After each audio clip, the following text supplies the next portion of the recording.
40 ಅಡಿ ರೋಡ್ ಇದೆ. ಇದೇ ರೋಡು, ಇದೇ ಲ್ಯಾಂಡು, ರೆಡ್ ಸಾಯಿಲ್. ಈ ಕಡೆ ಬಾಳೆ ಹಿಡಿಸು,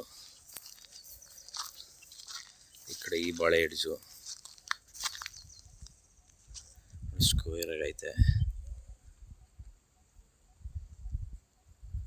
ಮಳವಳ್ಳಿಯಿಂದ 10 ಕಿಲೋಮೀಟ್ರ್ ಆಗುತ್ತೆ, ಬೆಂಗಳೂರಿಂದ 110 ಕಿಲೋಮೀಟ್ರ್ ಆಗುತ್ತೆ. 4 ಎಕರೆ 3 ಗುಂಟೆ,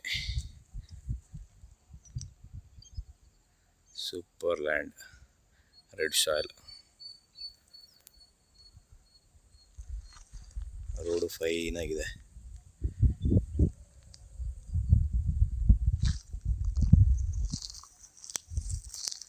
ತಾರ್ ರೋಡಿಂದ 100 ಮೀಟ್ರ್ ಒಳಗಡೆ ಬರಬೇಕು.